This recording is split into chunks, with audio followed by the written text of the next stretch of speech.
Hey! You are listening to the Grumpy Guy BJJ Podcast. Hey, what's up, guys? Got to take care of a few things before we jump into this week's episode. First, our Ramping Isometrics for BJJ program. It is a 12-week program, all laid out for you. It's going to help you build strength and cardio in the fastest, safest, and most convenient way possible. This is how James and I have been training for the past year, and we love it. So we put this program together so you can just follow along, and we are certain you will see and feel the benefits that we do. It's only $15. Just go to grumpyguybjj.com, click the drop-down menu in the upper right-hand corner, and you'll find it. Next, R3. This is our K2 D3 supplement. It is a combination of those two vitamins, D3 and K2. These are two vitamins that James and I have been taking for a long time that really help us recover from hard training sessions. And for only $15 with free shipping, you get a whole month supply. I was going to pull up some studies explaining the benefits of D3 and K2, but I'm not going to insult your intelligence and pretend to be a fucking scientist. I take it. It helps me recover. That's it. So for $15, check it out. And last but certainly not least, we have partnered up with Jiu-Jitsu.com. They have a ton of awesome BJJ instructionals, and they have hooked us up with a discount code for our listeners. It's Grumpy10. So what you got to do is you go to Jiu-Jitsu.com, which is DIGITSU.com. Find the instructionals you want, throw them in a shopping cart. In the little discount code box, you type in Grumpy10, which is just GRUMPY and the number 10, 10. That's it, no spaces. Boom, you get 10% off. You're up and running. They got a nice app you can download on your phone. That way you can take your instructionals right to the gym with you, watch the technique, drill it. It's a pretty sweet setup. So once again, DIGITSU.com. Discount code Grumpy10, GRUMPY10. Simple as that. To find all this stuff I just got done talking about, go to our website, grumpyguybjj.com. Click the drop-down menu in the upper right-hand corner. There, you'll subscribe to our newsletter for podcast updates. You'll find links for the Ramping Isos program, the R3 Recovery Supplement, and then under the Programs and Products tab, you'll find a link to Jiu-Jitsu.com. And let's be honest, if you guys can't figure out how to navigate a website by now, there's nothing I can do to help you. So quit fucking around, check it out, train hard, and let's get into this week's episode. Boom. We are back once again. We are back. My buddy, Mark, who lives in Vegas, and he just texted me exactly when we hit start and sent me a picture of his new baby boy. Oh, nice. So congratulations to him and his wife, Sam. So it's official. I guess he's a daddy now. So everything changes. Is that his first one? It's his first one. I'm sure that first one's pretty life-changing experience. It is, man. It totally then is. The second one comes and you're like, all right, we've done this before. And then Z comes. You think you know what's going on, and he goes, He's like, no, that's not how this is going to go. Dude, as far as I was talking with Kiele this morning, or no, him, because I keep referring to him as being 5. He turned 6 like less than a month ago, so it'll take me a little bit. But I was like, dude, 5, it was such a milestone for us. Like that was our battle cry for a while, because intellectually we knew that we were going to like make it, but emotionally there were times when we were like, we don't know how we're going to survive another night. Like he was so like the technical term is a high needs child. And so yeah, he was tough, and Shiloh was the polar opposite. She was super easy. So there were definitely some lessons that we had to learn with him. Especially when you just think you had it all figured out. Like, dude, we were awesome fucking parents. rock stars. Yeah. You hear other parents talk about like, oh, my baby cried through the night. And we're like, you guys aren't doing something right. So, and it's like, no, sometimes the babies just don't cooperate. But, yeah, no, it is, man. It's the first one. I remember Shiloh. Because you realize, like, holy shit, I'm responsible for another human being. Like, this ain't a dog. No, it's not a dog. This is another human. Another human. So it's a whole nother level of responsibility. But man, it definitely motivates you to be a better version of yourself. I mean, there's a lot of things that can motivate you to be a better version of yourself. I'm not saying that's the only thing, but I just know for me that was one of the things for me is like after she was born, I just realized like, wow, like, cause I have to be better for someone else. It's not just me now. And even like Kiele, like we were married, that's a little, you know, she's an adult. She can take care of herself. Love you, baby.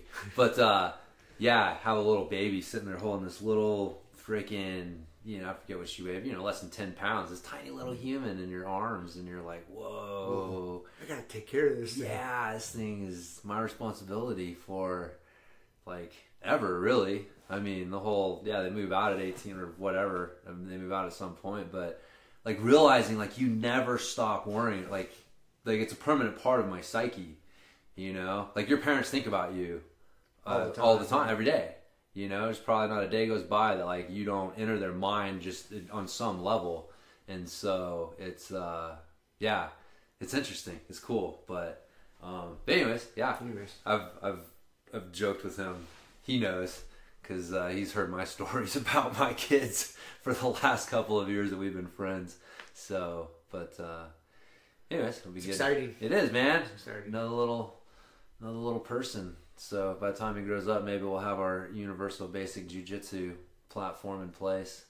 And yeah, we didn't really map that out. We brought it up last time, but we didn't quite map it out. We still got a few years. It's 2022. I don't even know if there's an election that year, but we're running. We're running for something. We're running for something on that platform. It's like, why is the local treasurer running on basic jiu-jitsu? I don't think he understands what's happening. No, we don't. No, we don't. Obviously. That's the point. That is the point. So, all right, well. Speaking of that, though, your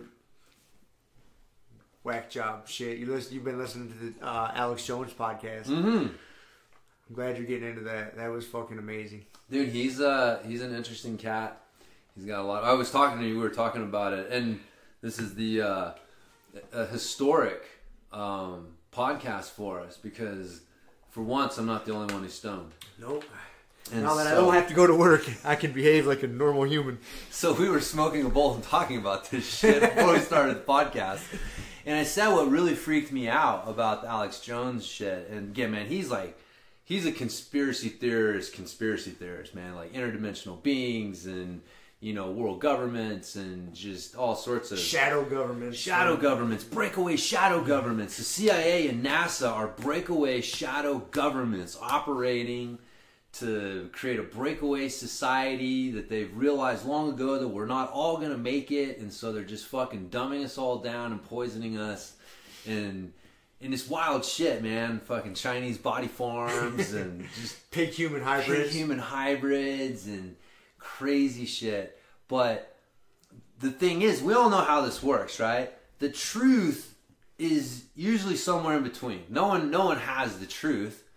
They're whatever, they're part of it, what they see. And so I don't believe what he's saying is true, but what it does is it drags the middle in an interesting direction because like the truth is somewhere in the middle.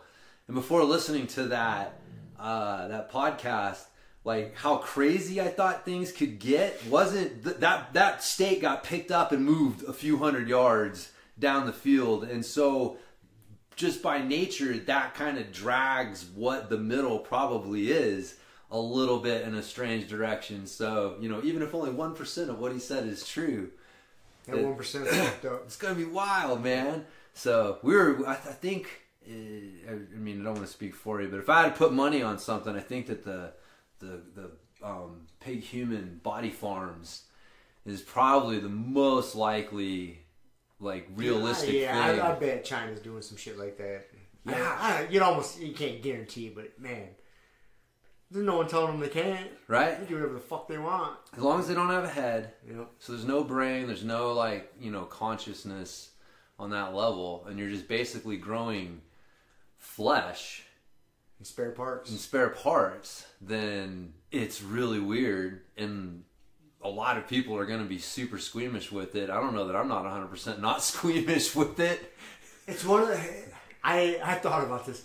It's one of those things that I could just kind of bury my head in the sand Like, if I didn't ever have to go see it, like, in reality, like, see these... It's kind of like a cow, like the slaughter farms. Yeah, same thing. Yeah. That's I'll eat that burger, but I don't want to go, like, see exactly what's going on. Yeah, I don't want to go to, the factory farm and see the nastiness. I don't know if I want to go to these tissue farms, but if they had them, and you could just have spare parts like that... Yeah. It's not a bad idea. New ACL. Ready to go, man. I know it's weird. I mean, right now we rely on people to die, and people to die who are, willing to be organ donors, and you got to worry about matches and stuff. And so, like, on some level, it's I don't know, it's the same thing. And so I'm kind of more efficient. Yeah, it is more efficient. It seems like it would be a healthier, like, say, for example, like an ACL.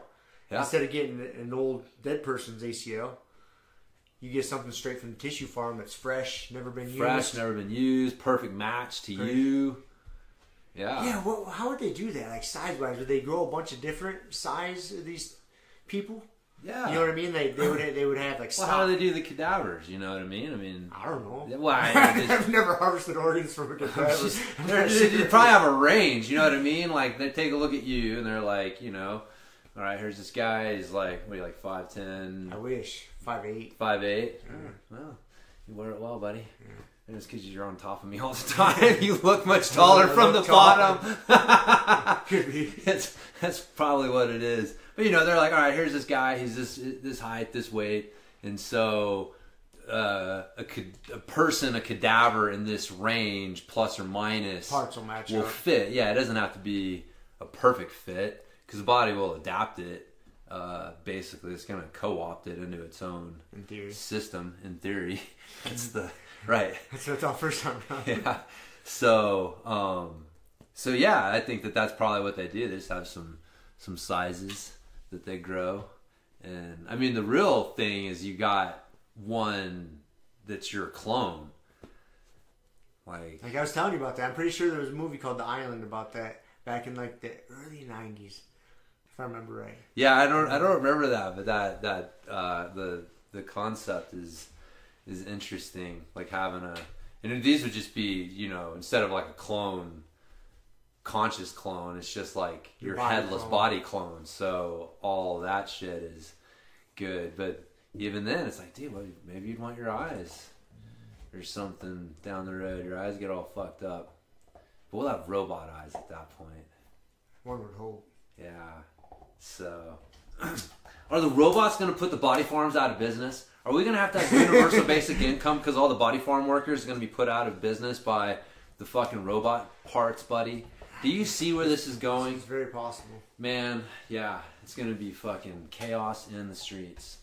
Because the body farm workers are going to be put out of business. Replaced by robots? By the robotic parts. When you're like, fuck that, I don't want a new ACL, just give me a new robot leg. And then, they're like, hey man, we've got a way of life over here, farming body parts. So, it's a race to see who gets established first. Because the other one's going to threaten the perceived establishment. And so... that's what's going on. It's a race behind the scenes. The shadow government. Body parts versus robot parts. Who's going to win? I think the CIA is behind the fucking body parts and NASA's behind the robot parts. I would have to assume. That's probably a safe bet. Yep. That's probably a pretty safe bet. So, but I wouldn't be surprised if that was flipped. They're just some sick fuckers at NASA that just like body parts. You don't know. It's founded by Nazis. They're making hybrid. They can make like hybrid human/robot parts. So if you wanted a replacement, you could upgrade. There'd be levels. Yeah. You could just get a straight up human replacement. You could get a half human, half cyborg replacement, or you could just go full cyborg. Robotic chimera. Yeah. Throw in a little like, maybe like, I mean, pig is just a starting point. Like if you could throw in some like. So when they're talking about pig human hybrids, like what the fuck are they talking about? Are they talking like Pigman on Seinfeld? Pigman, yes. What are we talking? I do remember that. What are we talking about here? I don't know. How full pig-human hybrid are we talking? I don't know. Are they just talking like using some... I forget what it was. I forget. I don't know. I don't know that I ever knew it. I never knew it. But I seem to think they were taking like a human embryo and like a pig egg or something. I don't know. It wasn't like that they were literally like combining the eggs together. So they're not like growing a human baby inside the pig? Yes. I don't know. Again, I'm killing this. So we probably just yeah. I don't know. I remember hearing about it, and so I know it exists. What exactly it is, I don't know. I just know that it's some combination of animal and human DNA. So, which see, I'm not smart enough to break it down either way. So, in my mind, it's either they're growing a human baby inside a pig, or they're growing a pig baby inside of a human. Yeah, I'm not sure how if either one of those. I don't know how you combine the two things. It'd come out like the Fly, the second one, where he was all fucked up. Well, yeah, you'd have to assume it's gonna come out like that the first few times. Like you can't pick. Like, well, I want a pig nose and a human head, and like I don't know. Maybe they got genetics down to that point. But anyways, speaking of weird fucked up shit, I came across a new one the other day. So I was filling out, and this just goes to show that we live in 2019 now. It's a different fucking time. So I was filling out all this paperwork for the hospital. Yes. Right? Basically, this has been a bunch of redundant shit, but standing name, birth date, blah blah blah. And then there's one form, you had to pick your sex, male or female. I've had to check this box 100 times in this process already. But on this particular form, it said sex, male or female, and then in parentheses it specified your sex at birth. I was like, man, out of all these forms I filled out, I have never seen that. But we're in a day and age now to where I guess you got something you have to specify. Yeah. I mean, I can see that. I mean, that's not, I don't know that it would be like this day and age, because as much as it just them needing to know for, I don't know, that is interesting. But it is interesting because I filled out more than one medical form, and this is the only one. I've never seen that before. Out of all the medical I've never forms. seen it. So I've never seen it. I guess maybe. I mean, it's obvious for obvious reasons. You're getting medical treatment. They need to know. I guess maybe back in the day, they just assumed that, like, hey, this is a conversation that you'll have with your doctor, like that I'm a man but I was born a woman, or vice versa. And cause, man, I'm sure there's physical differences between the sexes. I mean, surprise, surprise. And so if you're opening up a car, right? You open up the hood. You need to know what's under there. You just want to know, like, what are we working with here? What's just kind of some of the basic parameters we're working with here? But see, what my mind went is, are they just being extra PC? And that's why they threw this question on there? Or, my more hopeful... It's been a problem. It's been a problem. Yeah. To where they get someone didn't think they needed to talk about it. Someone didn't declare it. Yep. And you couldn't necessarily tell. And then they go to got under the hood and something happened. And they're like, whoa, wait a second. Whoa. We got the wrong person here. Holy shit. Wait a second. What's going on here? What is going on? Yeah. I thought I was working on Susie, and this is not a Susie. I hope that is what happened. I guarantee it. And then the surgeon was just like, and then you just imagine the cascade of events, right? You think, because you can just see it. You think you're working on a chick, then you find out it's not a chick, and then you just start freaking out. Is this the right person we're operating on? What, you know what I mean? Like, are we doing the right procedure? Like, I'm sure it just shut the whole fucking works down. Yeah. Until this person came back out of anesthesia. Because you wouldn't think about it, but I would, like, something like an ACL would probably be gender specific. Ooh, that's a good question. Like, if do I get a different tendon as opposed to a chick blowing out her ACL? I bet they fucking do. I would just assume, man, that they, like, guys are getting ACL, like, ACLs from guys. Yeah, and girls from girls. Like, that may be. I don't know. I never thought about that. Wow. It's a good question. It is a good question. We'll have to look that one up. We'll have to look that one up. So maybe that's what happened the first time. I got some bitch ass tendon. Yeah, not calling a woman a bitch. Right. Well, I would just think though, because you're gonna have different forces and just structure. I mean, so Yeah, I don't know. I don't think that ACLs are fucking one size fits all. Interchangeable? I just kind of assumed they were. I never even thought about it, honestly. God, so I wonder if... Huh, all right. I'm going to have to find out before I keep going, before I stick my foot in my mouth with some crazy shit. So anyways. Yeah, huh. So, I mean... Huh. It's got you thinking. It's got me thinking, man. We'll come back next week with that answer. Yeah, we'll have to come back. So because if there is a difference, would that be a way for a girl to like enhance herself? Like, oh, I blew out my ACL. I want a guy's ACL. Or I blew out this fucking whatever. It's like, oh yeah. So why not? Why not? How are they gonna test for that? I told when I went in the first time. I remember telling them, I was like, hey man, I want a tendon off like some ex-NFL football player, like running back. Like just some beast of a human being. Like that's where I want you getting my tendon from. They just laughed at me. They're like, well, it doesn't really work like that, sir. Body forms are a little limited. We're not at that level yet. Yeah. All right. Well, anyways, we'll have to find out. That's a good question. That's a good question. It's funny, I never even thought about that. But yeah, I mean, according to that question, I would assume that it does matter, and that it has been an issue. Oh, as far as me specifying the gender. Yeah, being on that. On yeah, that that's form. sure. That's what made me chuckle. That's when I started thinking about it. Like, can you just imagine that? God. Well, it's just that is, I would say, that is probably a sign of our times. That it's not so much that, because obviously, fucking, they've been doing like, sex or reorientation surgery and, just had transgender people forever. And so it's not like that's new, right? But having the situation where you have the enough of them and enough of them who don't feel like they need to, like, I'm just me. Yeah. Like I don't need to tell you. I don't need to tell you the past. No. And like, oh, well, it makes a difference though in medical procedures. It's like, oh, okay. So. And then they got to cover their ass, and everybody's getting sued nowadays. Yep. Speaking of that. Speaking of which. Speaking of that. Yes. Sweet transition. That is a sweet transition. Pretty fucking gangster with that.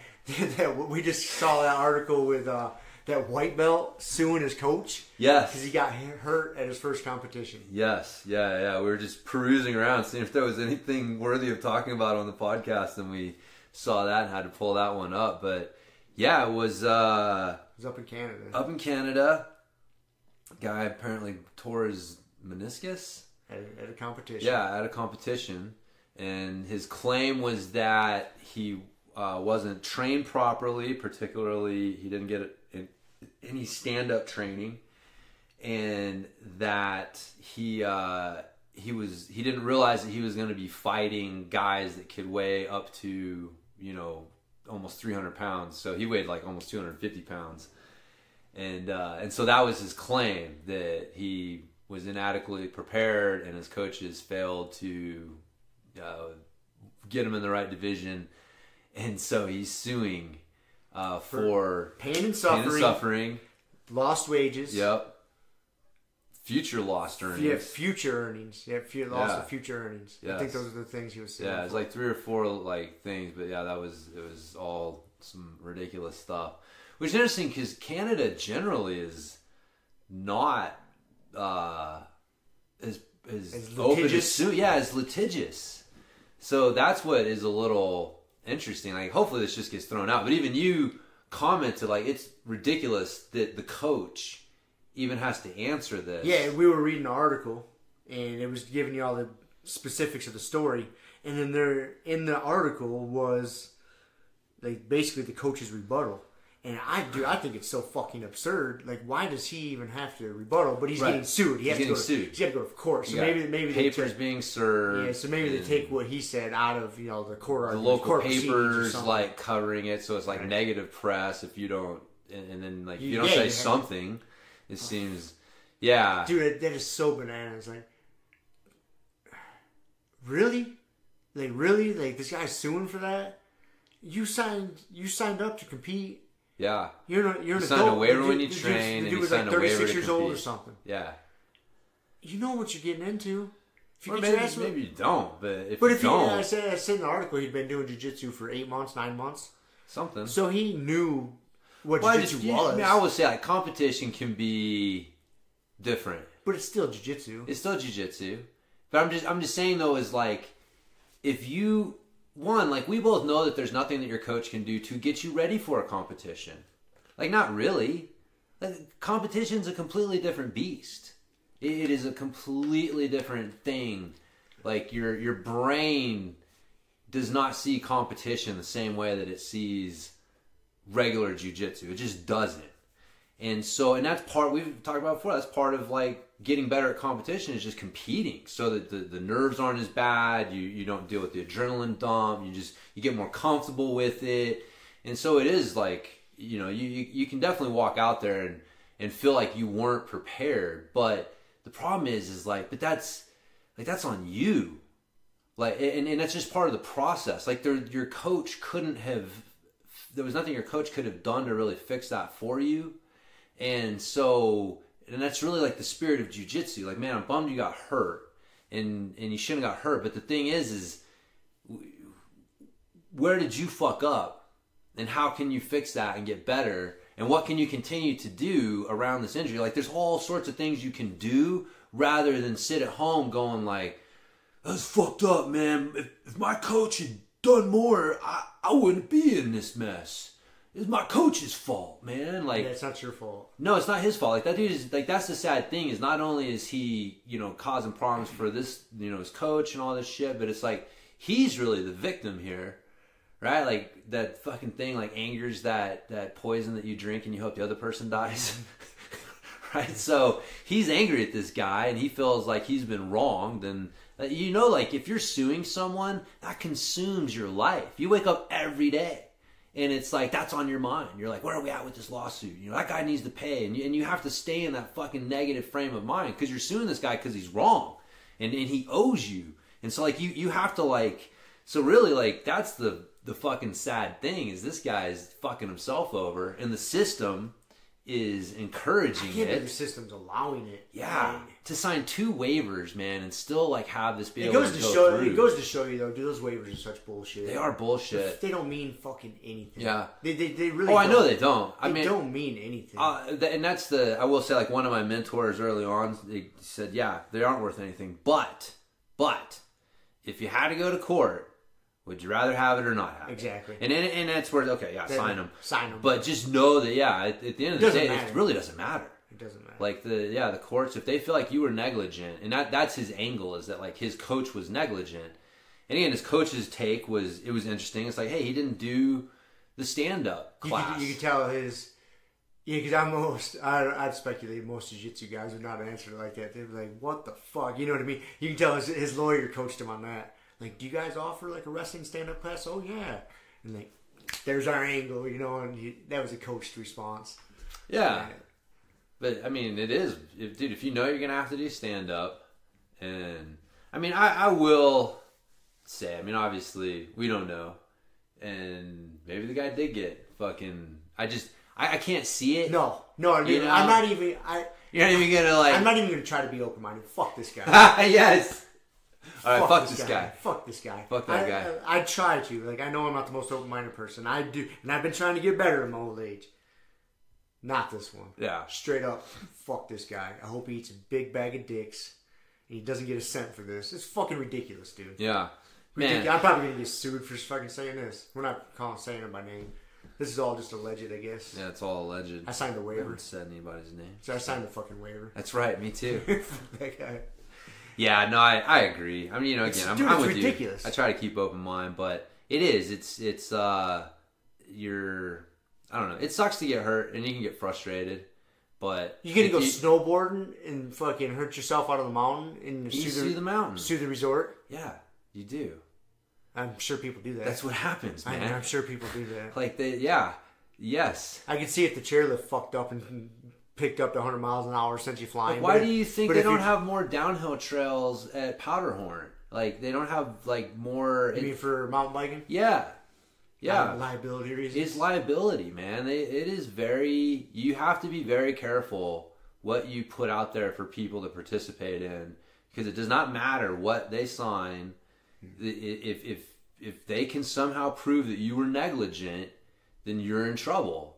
And you get a good enough lawyer. Yeah, man, you didn't mark that boundary on the ski area well enough, and you know, and, you know, they knew what they were getting into, but it's like, oh, well, you know, I can point to that, and, well, you guys should have did more to keep me out of there and keep me from hurting myself. And so it's tough because, I mean, there certainly are instances where shit happens. I mean, dude, sometimes people are negligent. Like, they don't, you know, maintain things, or they don't do things like they should. So that's the problem. But the vast majority of it is just fucking nonsense. Yeah. I mean, if you're gonna participate in a sport that you know that you can get hurt, like, you can't be surprised when you get hurt. If you were in a rec league playing basketball and you sprained your ankle, you gonna sue the fucking league for spraining your ankle? You know what I mean? Yeah. Like, yeah, no, I agree, man. You know, another really frustrating thing with this too is if this guy would have won his match, then maybe he would have loved jiu-jitsu, he would have kept training, and maybe he would have ended up being not a douchebag. But apparently he's a fucking douchebag, and he didn't stay in jiu-jitsu long enough to beat the douchebagness out of him. Yeah. So now he's just going to sue people and continue to be an asshole. Yeah. I know. You know, if he just would have won his match, he could have stayed in jiu-jitsu, and maybe he would have learned not to be an asshole, because jiu-jitsu tends to do that for people. Yeah. But no, now he's suing somebody. So some poor jiu-jitsu coach is getting sued. And, I mean, even if he's got a really nice, successful jiu-jitsu school, he still ain't, it's not like he's a fucking millionaire, you know what I mean? Yeah. It's not like he's making rapper money. He's a jiu-jitsu coach, you know what I mean? It's just, and now this poor guy's getting sued. And, dude, he's fucking so many people over. The more you think about it, so then what if he sues the shit out of this guy and he can't run a school anymore? So now everybody that trained there doesn't have a fucking school to train at anymore because of one douchebag. Yep. It's frustrating. It is. Super frustrating. It's definitely a sign of our times. Hope someone fucking turns him on to this podcast and he can listen to it. Fucking asshole. And go, man, they're right. I am a douchebag. I don't know if that's... I gotta change my ways. I don't know if that's what would happen, but... Who knows? That'd be awesome if we got an angry email from that fucker. That would be. Wouldn't it? Yeah. Yeah, I don't know, man. Someone like that, I can't even... I don't even know what kind of... That's the problem, is you see the world, you think... It's hard to see the world from someone else's point of view. You see it from your point of view and how you look at the world. And so trying to put myself in the mindset of, like, dude, if I was going to sue someone like that, like, that's why I'm like, it's hard. You know, it's hard for me, and I try to be understanding because I'm like, if I did that, man, it would be something fucking, like, there would be a reason. And you could almost see a reason, you know what I mean? Like, if you had, like, a coach who he was a terrible fucking jiu-jitsu coach. He told you, don't worry about stand-up. You know, just go out there, you'll be fine, man. You know, he did enter you in the wrong weight class, and you were fighting up a weight class.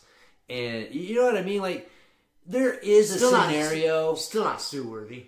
Man, I don't know. Again, there's a scenario where I would sit there and I'd go, like, you know what, dude? Like, that was negligent. Like, if I'm sitting at home and I can't make money because I got injured because of this situation that really... You know, again, like, it would have to be to the point that you were like, man, I could kind of fucking see your point of view, James. I don't know that I'd sue him, but I don't know that you're wrong. You know, kind of thing. I'm not, you know, that can't happen. You can have a terrible coach in a terrible situation, just a terrible fucking, and that is why suing someone exists. Like, there are situations where someone needs to pay for what they did. But it's just been so fucking overblown. And my point is that it's just hard because for us, we're looking at this situation and we're like, man, how could you possibly fucking get to this point? Because of the way that we see the world. But, dude, the way that this guy sees the world, he's so fucking lost. He's so, like, lost on so many levels. To be able to think that that's a strategy. And then just, like I said earlier, man, it's like, dude, just to think of what his day-to-day life has to be. Like, miserable. Like, that's like punishment enough on some level, you know? Like, people create their own hell. And, like, that's really the sad thing because, you know, not just him, but really just, you know, society in general. These fucking chronic complainers, these people who do just want to, like, you know, sue and shame and complain and everything is a battle. And it's like, dude, they're the ones. They're creating their own hell. It's like, yeah, they don't even realize it. They don't even realize it. Like, yeah, they're causing a lot of problems for people, and it sucks for those people, but they don't even realize, like, they're the real victims. Like, they're the ones who are just fucking themselves up. And so it's frustrating. It is. It's frustrating. But to see that get into jiu-jitsu, that was really frustrating. That was very frustrating for something like that. And like I said, I'll go back to the thing is, like, jiu-jitsu could have helped right that guy's ship. Yeah. But at least I think so. Yeah. I mean, I don't know this person, never met him, but we're assuming he's a dickhead because he's suing, which is a safe assumption. You know, and maybe jiu-jitsu wouldn't have helped him see that eventually and straighten himself out. But most of the time it does. But instead he lost, got hurt. Now he's suing. Yeah. But... sorry for that coach out there. Yeah. By the way, torn meniscus is not that big a deal. Jesus Christ. I know. You know what? Fuck it, I'm going to sue Kevin. Think I can sue Kevin for my knee? You could sue him for a bunch of shit. Emotional pain and suffering. That's it, I'm suing him. I've documented physical injuries from him. Yes. We could build a case. We could. But we're suing Kevin. That's it, yep. That's it. Maybe we're wrong. Maybe we should have been suing people all along. All along, man. That's how you get ahead in life. Just make sure about no one wants to play with you. Suing fuck everybody, stealing out of what they earned. Yeah. Nah, not a good strategy. Anyways, I hope that it works out well for that guy. He goes to court and he's able to get out of there with minimal. Like, the worst thing is going to be the old, like, settle out of court thing, where you're just like throw a few grand his way just to get him to drop the suit, and it's like, god damn it, like that's what feeds the system. Because there's a lot of times that's what people hope for. Yeah. You know, because, I mean, going to court, taking your time out of the day to go to court and hire lawyers. Yep. And that is expensive as shit right there. And that's not even... You do the math. You got to do the math. Yeah, is it going to cost... What's going to cost less, to just settle? Fight it or settle? Or fight. That's exactly... Fight it. And a lot of times it comes down to that decision. That is super frustrating. It just becomes a math problem. Yep. Because either one's going to cost you money. Yep. Which one's going to cost me less? Yeah. And so when someone sues you, that's basically... They're like, oh, you just prevented me with a decision to where I'm going to lose money either way. You motherfucker. You know what I mean? That's exactly what it is. Yeah. I mean, unless like you countersue them for court costs and, you know, lawyer fees and stuff, which does happen. It does happen. So there have been people that have lost, and but that's a gamble too. It is a gamble, man. So poor bastard. Yeah, he's just out there teaching. When you start a business, I know you start a business and you just want to like help people. Yeah. And I saw that with like in the fitness field. It's insane, like how litigious it is, and it's like, dude, we just want to help people, and you know, you're gonna have fucking morons and unfortunate situations, but to have to lower your standard of what you're doing for people because you're just worried about being sued, and that's what you see that like across a lot of different fields where they're not making decisions based on what's the best outcome for the people that area is trying to serve. It's how do we cover our ass and make sure our ass is covered. And then when you got to start thinking like that, it waters shit down on what you're really intending to do. Yeah, that's what, like, you know, like jiu-jitsu is kind of an untouched thing, and so that's what was so fucking weird about that. It's like, you know, hopefully that is not you know, sign of things to come, because you'd hate to have jiu-jitsu starting to have to think, like people having to think more about, man, what could I get sued for? Because I told you, like, I used to run when I was a manager for a fitness. You know, I've been a personal trainer. I've had my own private training facility, and then I managed a big commercial gym for a while. And running the commercial gym was a completely different experience than anything else that I did, because running a commercial gym, your entire thought is just making sure that you don't get fucking sued.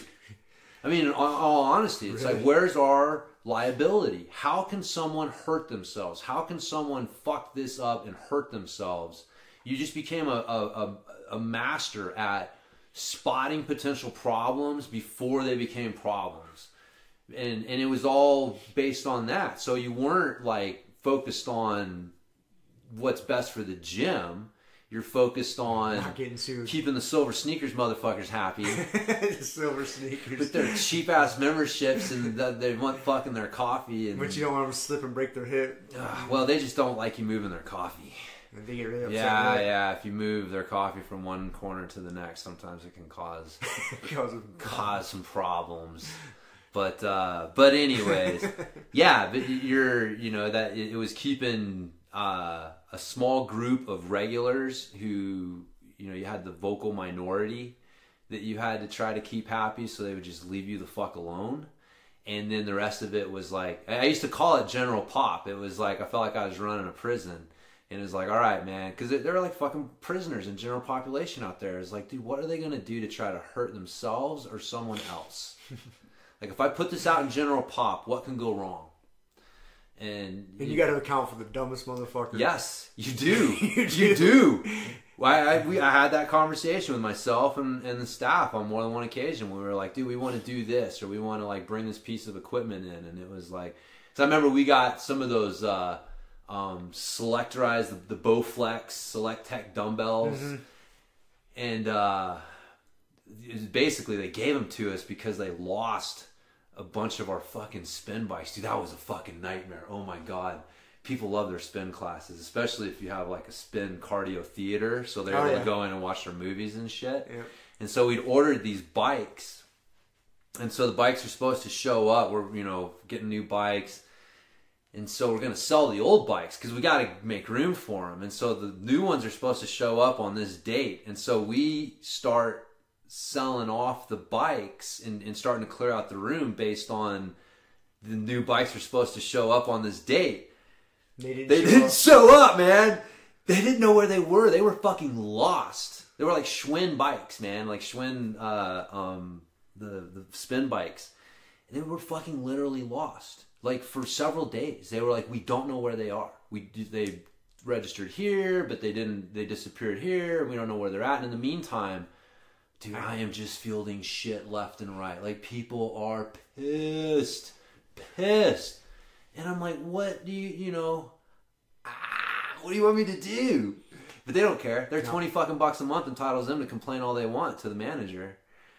And so finally the bikes show up, and they gave us this set of dumbbells as like sorry. And one of the guys was like, oh, we need to put that out there in the gym. I was like, there's no fucking way, man. These things won't survive a day. There's no way. You can't do that. But that was like one of those examples. I can see that for sure. Like, well, I selected 20 pound. I went to pick it up and it was 80. Or just fucking, just breaking off, having a check. Yeah. I was like, there's no way we can put this out there. Those people, there are some dumb motherfuckers out there, and they will find a way to hurt themselves or destroy this thing in record time. So, oh God, dude, the stories. I had one old man who he would drive me nuts, man, because he wanted to do drop sets and pyramids, and so. He got upset because the dumbbells would go from like 5 to 50 on the top rack and then come back down to 55 to like 80 or whatever we had on the bottom rack, going from left to right. He wanted to go left to right and then drop down and then go right to left on the bottom. And dude, more than once, he just took it on himself to rearrange the fucking dumbbells. It's so awesome. And I am like, why are you doing this to me, man? Like, you are killing me here. And we would just battle over that. And just stupid shit. Stupid shit, man. Oh, man. But, yeah. Anyways. But, yeah. But that was, I remember, and that's why I wanted to get out of it. I hated it. I was like, I got into training people in the fitness field because I want to help people. Not because I want to babysit people and field shit. Because again, if someone's angry, what do they say? I want to talk to the manager. Exactly. I realized that pretty quickly. I'm like, oh, I'm the official shit catcher around here. That's what my real title is. Manager must be French for shit catcher. Because that's what I did. But, yeah. But again, and that was fucking way back then, like 20, wow, maybe not 20, maybe like 15 years ago or so. So I can't even imagine doing it today. It's just got to be insanity. I love that I can just picture that old dude reorganizing the dumbbells. He'd come in early when no one was there. Yeah. Just like, I can do it. And then he'd do his workout and then leave. And so... Just go back and fix it. Yeah, other people would complain. Like, more people would complain about it being that way than he would. Like, there was one dude who wanted it that way. And everyone else is like, dude, why are the dumbbells backwards now? It's confusing me. And I would try to tell them, like, this is not rocket science. Like, it's not hard. Just right there. Don't even worry about it. Just what size do I need? And then just look for that number. Like, don't even worry about where they're at, right? And, God, you imagine those people training in Ronnie Coleman's I was just thinking that. Yeah, the pile of dumbbells. The pile of dumbbells. It's over there, motherfucker. Dig through them. That's half the workout. You gotta move the 150s first to get to the 20s. Yes. I mean, I don't... Again, like, that was the funny thing is with that dude is like, man, mainly I'm on your side. You know what I mean? Like, I understand. Like, you're a hardcore... Maybe he's like an old school bodybuilder.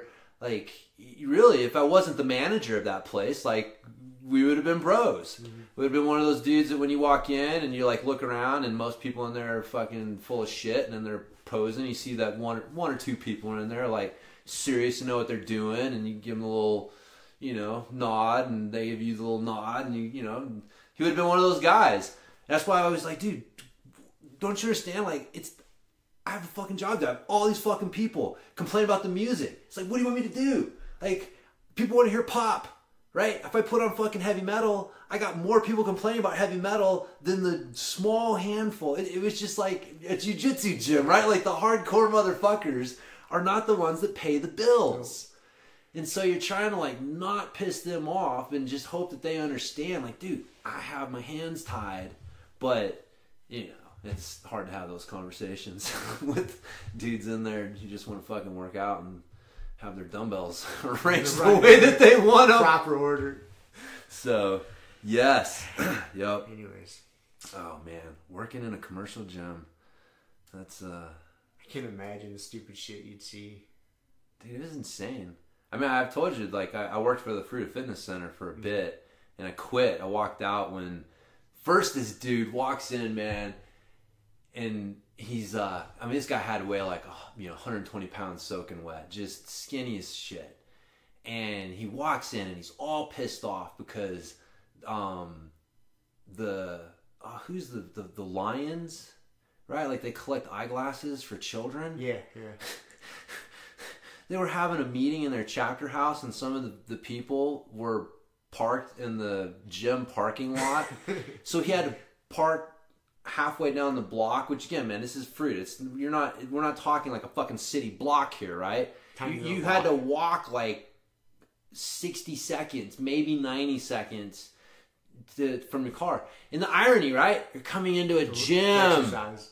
You're coming into a gym to exercise, and you're complaining about some old people who collect eyeglasses for children parking in the parking spots that are supposed to be for the gym so that you had to walk a little bit to get to the gym so that you could come in here and fucking walk on a treadmill. And then we had set up a ladies section, and in the ladies section was the inner and outer thigh machine. Oh, yeah. And he comes up to the desk, a couple minutes later, and he's like, hey. I'm like, yeah. He's like, so that's really the ladies area? I can't go in there? I'm like, I was like, well, I don't know. Dude, you look like a lady to me. But no, you can't go in there. Yeah, no, it's for the ladies only. And he's like, but the inner and outer thigh machine's in there. And for a second, I thought he was, like, joking. Man, I'm like, what are you talking about? Like, you need to grab some fucking... a barbell and do some squats, man. You don't need to be worrying about the inner and outer thigh machine. But he was serious. He was upset. He was like, yeah, I can't go in there and use that. That's part of my workout. That's part of my routine. And I was like, man, here, I'll tell you what. I was like, I'll give you some other alternatives. I'll show you a couple other exercises that'll work those areas. It's like, man, even just doing like step ups and lunges, really, you're going to activate those areas better because you're having to stabilize and, so they're better. And he's like, no, you don't understand. Not interested. I want to do the inner and outer thigh machine. And, you know, and he was fucking pissed, and he's just giving me a rash of shit. And I'm just sitting here like, what am I doing? What am I doing here? I'm behind this desk. I got this little weasel across the desk from me, bitching about not having an in and outer thigh machine that he can fucking work out on. What am I doing here? And I fucking walked out. Did you? I did. I just walked out. I said, I'm out of here. So I can't take it anymore. I can't do this. I'm peace out. I remember the manager guy is just looking at me like, what is going on here? I just left. I just said, see you, man. I was like, I'm out. I don't want to work here no more. I quit. And yeah, I may have mumbled something about not taking shit off of little weasels or something. But yeah, dude, that was Fuck commercial you, gyms. Fuck you. Yes, fuck you. You're cool. Yes. I'm out. Yes, that was kind of where I was at with it, man. That's where I was at with it. So that was the last time I fucking worked or set foot or really had anything to do with a commercial gym. Walked out of there, got hired by Patrick to work at Core Elements, and the fucking new adventures began. Yep. So now here we are. Here we are. I know. But all those interesting interactions brought you to this point. Yeah. It's crazy. It is, man. Gyms are funny. So, anyways, yeah. What's next? What do you want to talk about? What do we got? All right, so we had some listeners. we did have some listener questions here. Oh, hold on, I gotta get my computer. Come awake. Where are you at here? All right. Which one we want to talk about first? So, let's see. So Dan from Australia, if Australia really exists. I think it's a troll. Yeah, it was I think funny. Dan's a troll account. He said he's like, I'm from Australia, even though James doesn't think that we exist. So I haven't confirmed it for myself. It's the old philosophical question of, can you really know something that you haven't experienced for yourself? So it's true. Do I really know that Australia is there? I've never experienced it. So I'm going on faith. So everyone that says that faith is bullshit and you shouldn't have faith is a liar, because they go on faith every fucking day. You could not function in this world without faith. You have faith? I have faith that Australia exists. Do I know it exists? Have I experienced it? No. Right? Sure. So it's like God. It's like, do I have faith that there's something bigger than me? Yeah. Do I know it? Like, I don't know. No. So, anyway. So Australia's like God. A little bit. A little bit. So Dan, from what I hear. I hope you're doing all right in Australia, buddy. Yeah. If it's there. If it's there. If you just don't live around the block. Right, just trolling us. He's trolling us. Okay, so he had a question. There was an interesting question. On the surface, it's like, well, what the fuck? And it seems obvious, but we were talking, there's a few layers to it that we can dig into. But his question is basically, if you have an opportunity to submit a higher belt, should you just go for it and do it, or should you worry about their feelings? That was kind of, his not wanting to make someone feel bad and like deflate their ego and make them, feel worse about themselves.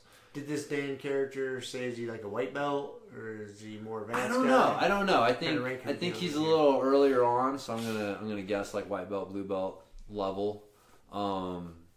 So, because by the time you get to purple belt, I think you pretty much have this one's been figured out. So you figured this out. And yeah, I guess you're probably right. Yeah, by the time you get purple belt, you kind of know the answer to this. The real quick surface answer is, tap the motherfucker out. Yeah. Yes. But this is where the layers come in. Layers come in, yes. You brought this up to me, and I was like, without thinking about it, I'm like, tap them out. If you had a chance to tap somebody out, tap them the fuck out. But here's probably what's really going on. Especially if you're like a white belt, maybe just getting into your blue belt, and let's say you're rolling with like a brown or black belt, and you get an opportunity to submit them.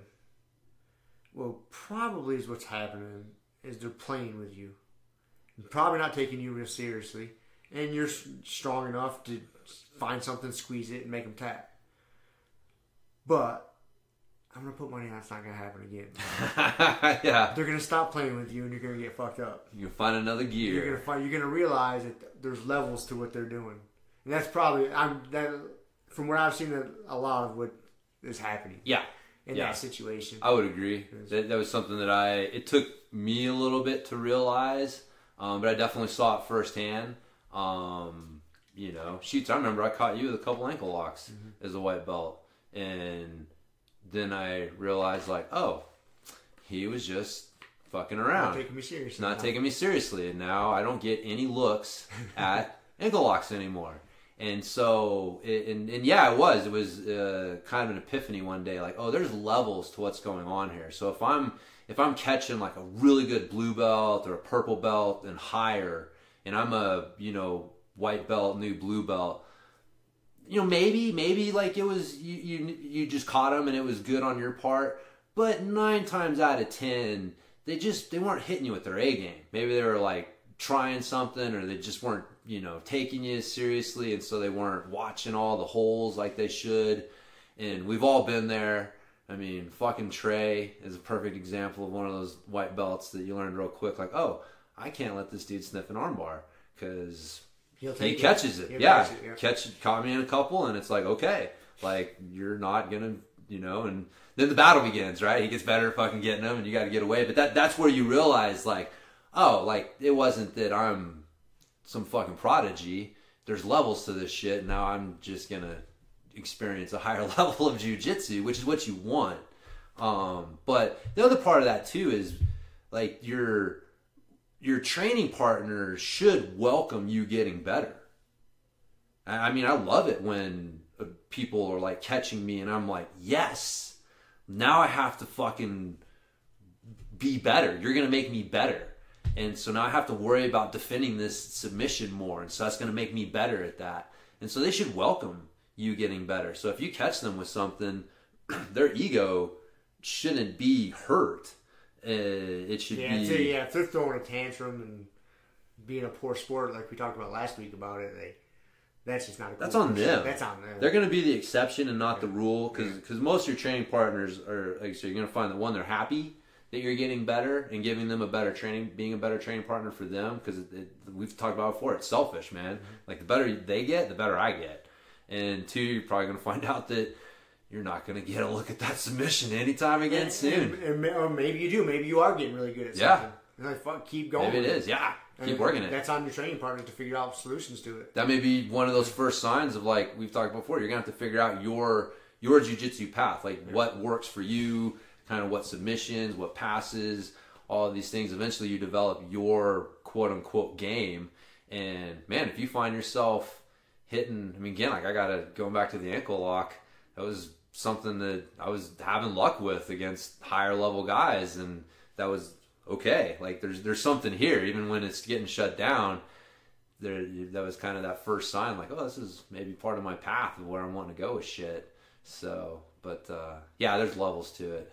Yeah, there's levels to it. And like I said, there's levels to it. Yeah, definitely if you're rolling with a higher belt, don't worry about the feelings. Just fucking tap them out. Yeah. It's on them to sort it out.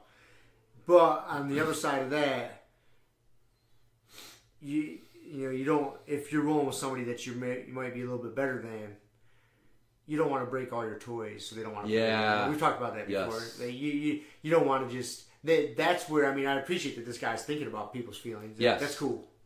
That's not bad. That's not bad at all. And that's really going to come into play when you're rolling, like, once you have a little bit of experience, or, maybe we've seen it, and maybe you're, a really physical guy, you got a good background in different sports, and that physicality carries you, and it helps. And if you're rolling with somebody that's not like that, some new guy, and you're just beating the fuck out of them, like, maybe you should back off a little bit, because you don't want to break all your toys. You're not going to have any toys to play with. Yeah. So that's a good time to think about someone's feelings, when you may maybe be, even if you are the same rank, but it's somebody that you just manhandle on a regular basis. Like, sometimes you gotta not manhandle them so bad. Yeah. So. No, I totally agree. Yeah. You don't want to, like you said, break the toys, and almost more like mentally than physically. Yeah, mentally, yeah, because that's what it is. Like, I've seen it, and I've fucked up and done that with training partners, like people that I know I can beat on, just beat on them and beat on them and beat on them. Well, yeah, most of it's not getting injured physically. It's they get so hesitant mentally, like they don't want to try anything. Yeah, because like they know the end result. Like, no matter what I'm going to try, I'm going to get smushed, I'm going to get fucked up, and I'm going to tap, and we're going to reset.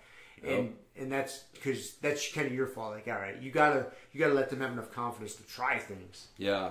Because if not, it's just a one-sided thing, and no one's really getting any better at that point. No, You might get your heart rate up, but Yeah, no, it's called learned helplessness. I mean, it's a psychological phenomenon, and it basically like the the example that I've used is or heard most is like the dogs that were administered shocks and they didn't have any control. There wasn't anything that they could do, and it's just they eventually just gave up and just laid there and took them.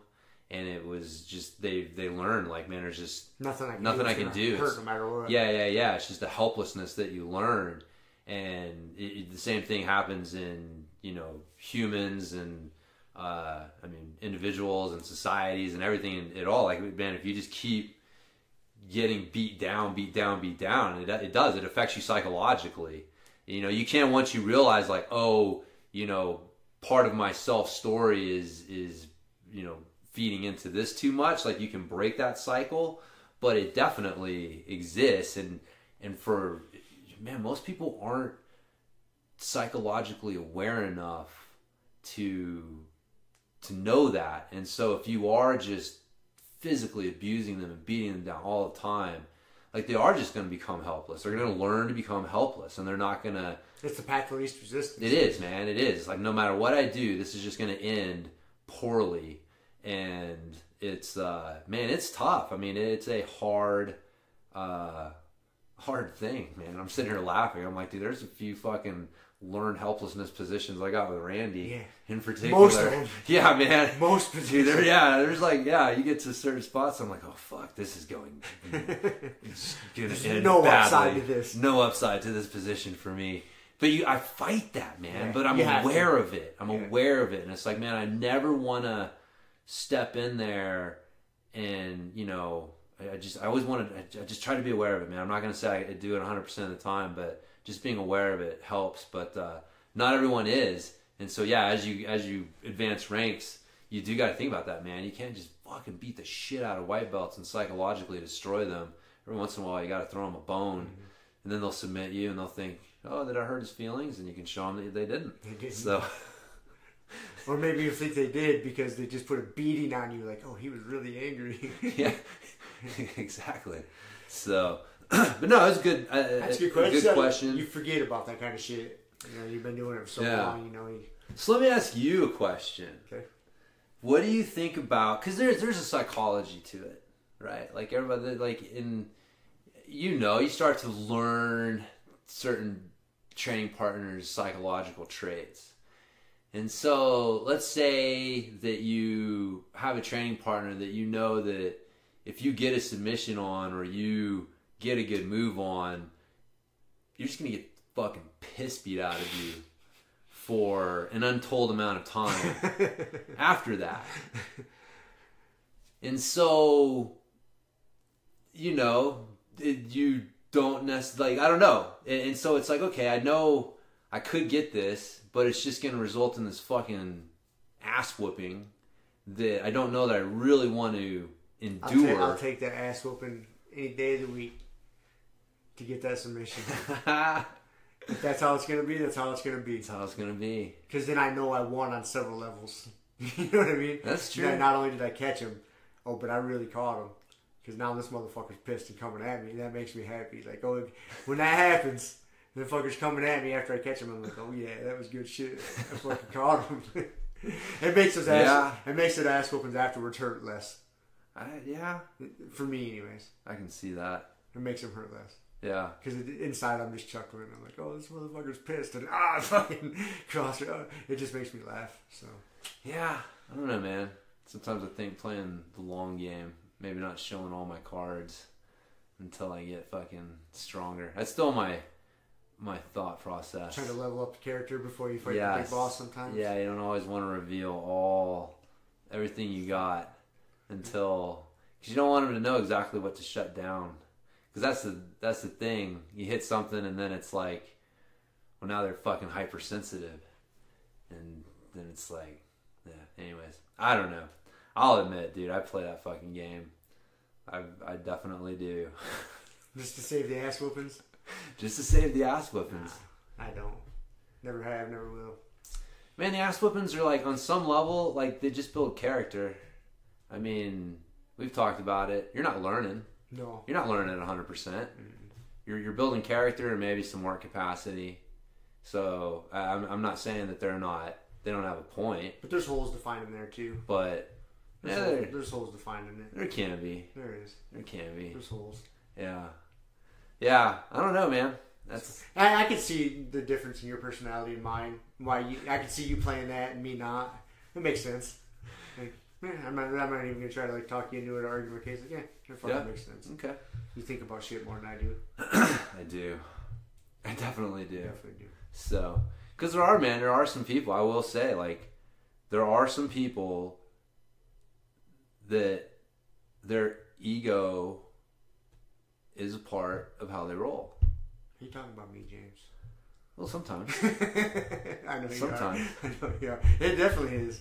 But just, you know what I mean? Like, you have to, like, yeah, it is. It's like, and if the balance of power even just begins to tip a little bit at all, it's like, almost like an overreaction to put it back into place.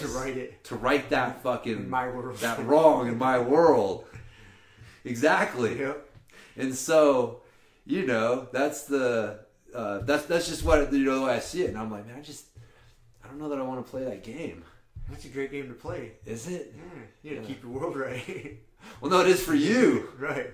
But it makes you level up your world.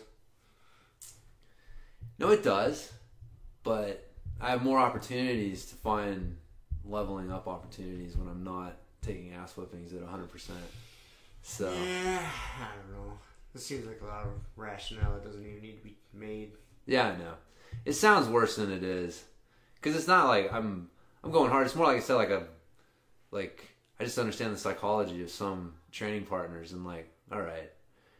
And you just feel the difference. I gotta let them have a little bit of a bone just to keep the fucking scales even in their mind so that this just doesn't result in something horribly wrong. Like what's the point? There's no point for me. So in my mind, I look like I'm playing the fucking, like, I'm playing the game, right? Because I know what's going on. I'm control. Like I know them almost better than they know themselves. And so like I'm manipulating them on some level. I'm like, I know how to keep you from doing this, and so I'm going to manipulate that knowledge instead of just run headlong into the teeth of the fucking beast every time. Just run headlong, swinging that battle axe, man. Some days it'll work, some days it won't. I don't know. That's my move. Nah. I see. Anyways. I'm mainly talking like going full tilt boogie on shit. It's like if something's there, it's there. But there's that time when it's like, alright, I can go fucking competition level and just do this just to fucking do it. Or, you know, I'm not purposefully giving up something or whatever that wouldn't normally be there. It's just like that. Am I going to amp this up to fucking 11? I rarely do that anyways. Yeah, well, that's what I was just going to say, is that's not really your jam anyways. No, I just don't. Yeah, that's not you. You just don't do that. You're more even keeled. Yeah. You don't ever just like go turbo destructo mode. It's just not my... It's just not your... So, it's kind of... You just kind of do the same thing all the time. And just in your head, you've changed the rationale. It's like, oh, I'm keeping him from killing me. Or I'm doing good shit. It depends on what day you're talking about. It's all the same pace and the same thing. Yeah. You're just putting a different label on it. Yeah. That's the way I see it. Yeah? Maybe. Yeah. I don't know. Anyways, it's a good question though. This is a good question. So tap the fuck out. Yeah, tap them out. Tap them out, take your ass whooping. Get them. Or maybe not. Maybe you're whooping that ass that time. Yeah, exactly. Anyways. Alright. We had another dude. We did have another dude. Asking us for fucking medical advice. Yes. And being that we are doctors on the internet. Strangely enough. We're going to fucking get this guy all straightened out. Yeah, so, this guy, Sam, he didn't tell us where he's from, so we'll assume it exists. Probably Australia. So he, among other things, had a question about a a condition known as pectus excavatum. Is that how you would say that? That's how I'd say it. Or a funnel chest, and basically it is a medical condition where your breastplate is caved in, and so it affects upper body conditioning and strength. You don't have the same muscle attachments. Obviously, it's going to affect lung capacity and stuff, and so he was asking about advice on training with that, like doing jiu-jitsu, and if he was saying he was doing swimming. Well, yeah, basically, like the question was, one, is swimming a good conditioning tool for jiu-jitsu, and two, he made the statement that because he has trouble, like weight training. He didn't really specify what kind of weight training, but weight training and doing jiu-jitsu just makes him too tired. Yeah. So those are kind of the two big points. Right? Yeah. What you brought up. Yeah, just any advice on training with that condition, and then he just kind of had some specifics based on what he was trying to do there. But yeah. So I mean, I guess first of all, swimming's a great conditioning tool. I think, though it's not beating the fuck out of your joints. It's great it works all sorts of different muscles. Yeah. So yeah, man, I think swimming's great. Two, man, I would like to know what kind of weight training he was trying to do. Strength and conditioning he was trying to do that was making him too tired for jiu-jitsu. Yeah. Then, that'd be I think that'd be helpful to help answer the question better. Because I think it would be, I mean, obviously I've never had this thing where my chest caved in. I don't know anybody like it, so I don't know. But I would have to think resistance training would be really good for it. Like training your back, trying to get strong to help with posture. Yeah. I would think. Yeah, well, I mean, that's what we looked up on Wikipedia. Just to make sure we weren't just completely throwing out ridiculous advice. Right. But it was really just kind of confirmed what I think both of us thought already, which is that, just regular training, like what it sounds like, if you think about it, man, most people have that condition going on some level anyways. I mean, they've got like the caved in chest because their shoulders are rounded forward, their head's pulled forward, and so it's really just kind of an extreme version of that. And so a lot of the things that you want to do, working on the posterior chain, the postural muscles, those things were what they mentioned in the Wikipedia article. I mean, those are just kind of basic strategies for good strength training anyways. And doing aerobic exercise, like that was the thing, is like the advice was basically like, man, just do normal, like good strength training and conditioning, just understanding that you're gonna have some limitations with how strong and you can be in some of these other things, but basically, yeah, like don't necessarily let it be an excuse. Was really kind of what I took from it. It's like, man, it's there. You gotta. It's real. It's the hands you're dealt, man. You run with it. And the fact that this guy's doing jiu-jitsu is fucking awesome. Yeah, I think it's fucking awesome. I think it's awesome. And I would suggest, hey man, I would really suggest like strength training is gonna be really important. I think, man, you got to get in there and lift some weights. Yeah. And I mean, and I would structure, like, if jiu-jitsu is your most important thing, put that in your schedule as your most important thing. If you're doing jiu-jitsu 5 days a week, build your training around that. If you're doing it 3 days a week, build your training around that. Maybe don't lift real heavy on the same days as jiu-jitsu. Like, structure it. Like, jiu-jitsu is the big rocks. Those don't move because days and class times. And then your weightlifting, strength and conditioning, is, structured around that so you're not too wore out. And, dude, man, it wouldn't hurt to probably go get some workouts in with a personal trainer, someone skilled. Yeah.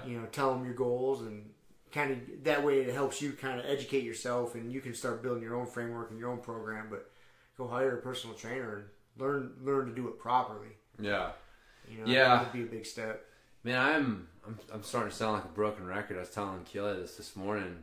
I'm getting to the point where people say they want to do strength training, get stronger. It's like, do 2 days a week of ramping isometrics, play your sport, come back in a few weeks. And now let's talk about what you think that you need to work on, because that's going to fill in so many gaps right there. And then you're not sitting there trying to create this whole big workout program to fill in all the gaps. Because that's where you get tired and beat up, is trying to do traditional strength training to fill in all the gaps.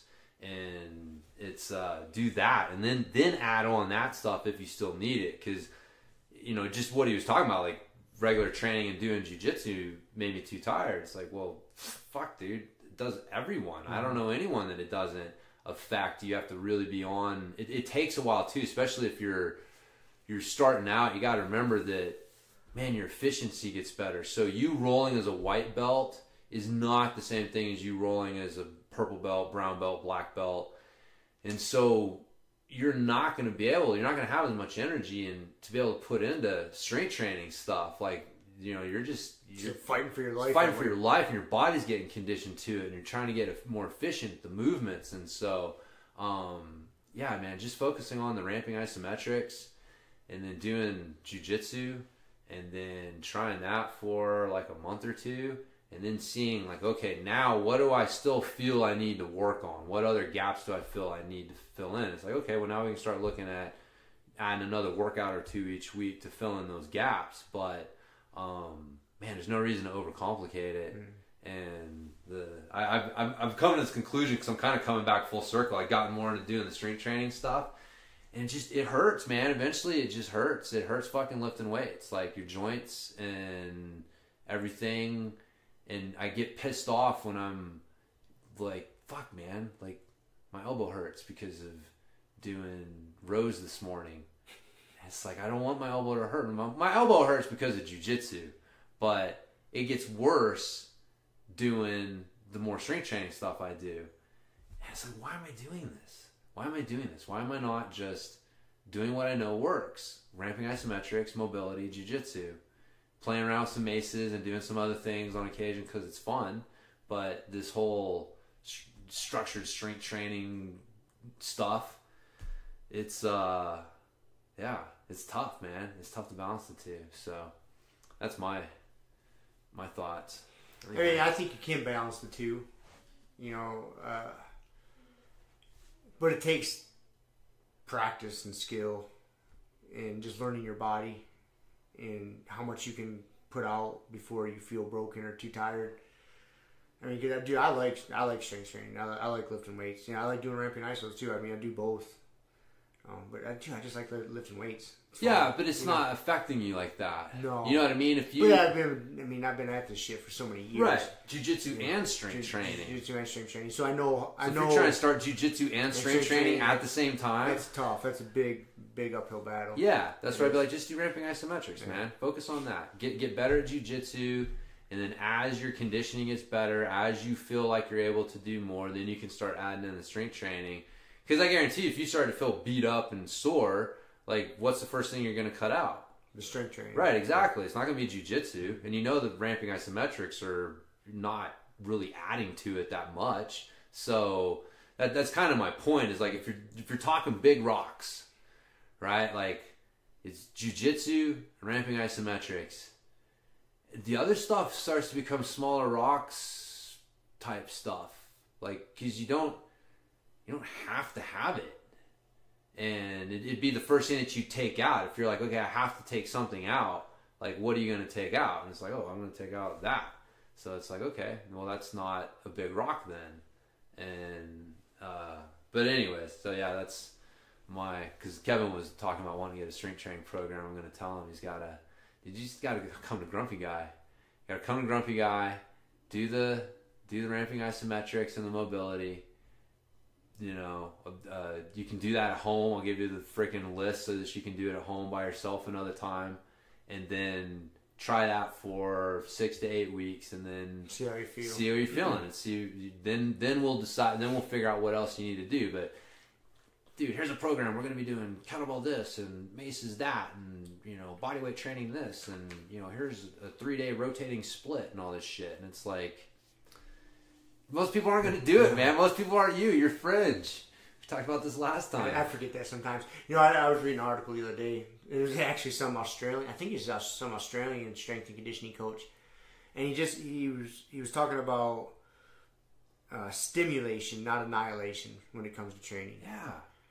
When you're, to really treat the training, your weightlifting, or whatever it is, ramping iso is like a skill and just stimulating your body. Because if you just provide enough stimulus over time, your body's going to grow and adapt, and you're going to get stronger. Every time you do a strength and conditioning, you don't have to annihilate yourself. Right. And I think that's where a lot of people fuck up too, is like, oh, I got to get my heart rate up this high, or I got to be no, you don't have to. They're testing their capacity, not building it. Yeah. And just little bits every day, build it. Yeah. And I think that's where a lot of people get, too wore out or too tired too. That's true too, man. Yeah. Treat it like a skill, just like a practice. And you'll get gains from it. You'll feel good, no matter whatever. But I think that's an important thing too. Yeah. I like the stimulation, not annihilation. Yeah, no, it's super important. That idea of it's pushing your 80%. Because if you expand your 80%, your 100% is going to expand as well, and without you having to hammer your head against it. And so that's the whole easy strength idea. Like, getting stronger does not have to be harder. It just, it doesn't have to be super hard. Split the timing. Yeah. Like, jiu-jitsu's hard. Strength training shouldn't be. Like, you can only do so much. You can only do so many hard things. Yeah. That's the other thing. Like, if you write down what Joel Jamieson talks about, you have 3 different kinds of days. You've got recovery days, you've got stimulation days, and you've got development days. And kind of similar. Like, stimulation is just that. You're stimulating what's going on. Development is those days where you're working like really hard, like you're pushing your capacities, and then your recovery day is pretty obvious. But when you sit down and you look at it, it's like, okay, everybody thinks like every day is a development day, and it's like, no, you can't. Realistically, you got 1 or 2 development days a week, right? And that's if you're getting good rest, right? If you want to do 2, you need to be well rested. Yes, nutrition pretty good, recovering. Yep. So you're talking like 2, development, 2 stimulation days. That's 4 days right there. Throw in a recovery day or 2, and it's like, so you see that most of your days, the bulk of your work are going to be stimulation days. So again, that expanding that 80%, and you have to take those development days into account. It can either be like a super hard workout, or like if you do strength training and jiu-jitsu on the same day, that's a development day. Even if you didn't go balls out in either workout, it's still a development day from your body's perspective. And so when you just sit down and you just map out your week, I had to do this recently because I was just like, man, things are starting to get a little off kilter. I just had to sit down again. Okay, what are things looking like now? And I'm like, well, that ain't working. I got like development, stimulation, development. Like, that's, I don't have enough recovery between the days. But that helps too, is because you need recovery and the stimulation, and you do need to annihilate yourself every once in a while. But the bulk of it needs to be, out of. You're only doing, like, out of a month, you're doing like maybe 8 days of development out of 30, right? So it's not the bulk of it. It's just, and so the bulk of it's the other shit. The bulk of it's stimulation and recovery, and you got to plan that out and just be realistic with yourself about where things are and how you have to structure things. But that's another thing that'll help with the strength training, like you're saying, is if you're not taking these other factors into account, you're not thinking about your week this way, and you're just kind of like, shotgun, I'm going to do jiu-jitsu here and strength training here and no more jiu-jitsu here. And it's like, yeah, but how is that from an energy standpoint, or how is this looking? But yeah, you got to balance that, because if you don't, you're going to wreck. Yeah. You're going to break something. Yep. Yeah. So the whole no pain, no gain thing is... it only works in your 20s.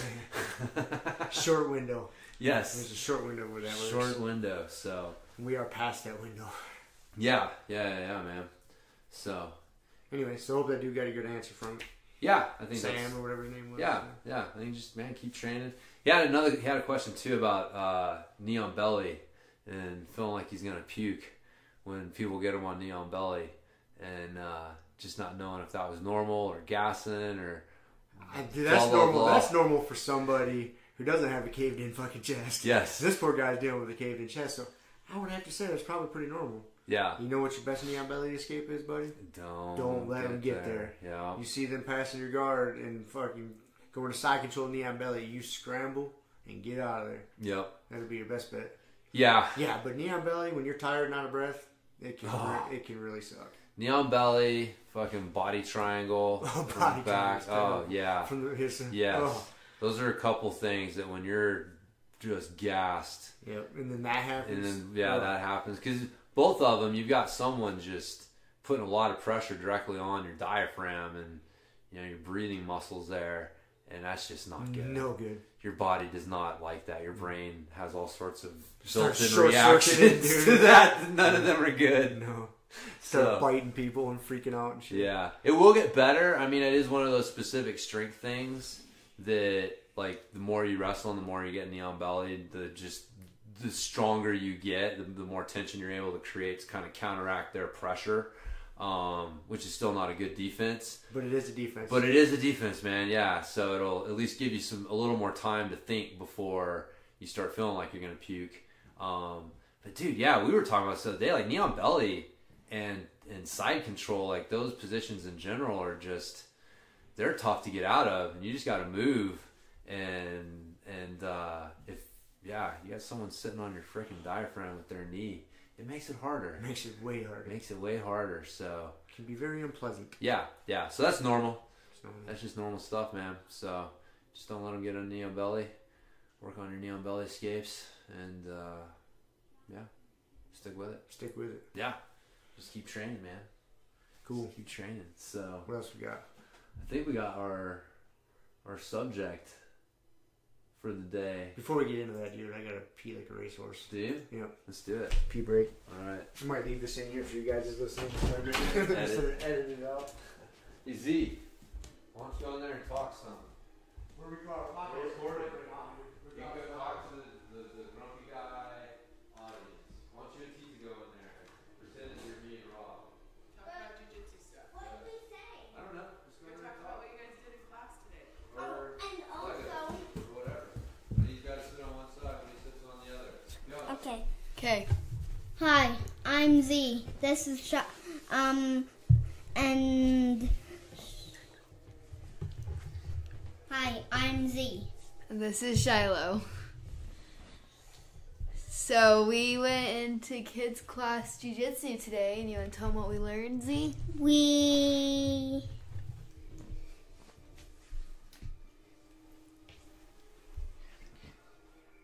You forget what we were doing? Yes. Well, we worked on drilling the duck walk double leg, and then we worked on doing a triangle.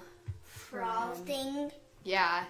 But I didn't know how to sprawl though, so I didn't really make it. Yeah.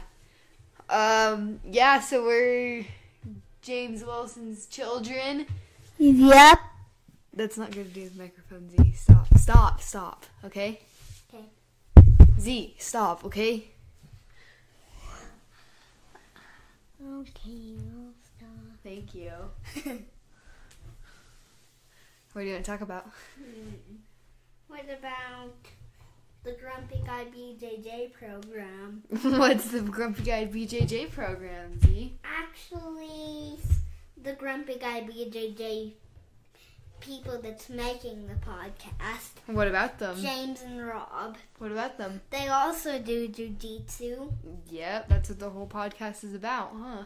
Yeah, and I also do kickboxing. Once a week. Yep. I've never been in a podcast before. Me neither. I'm so shy. Are you shy?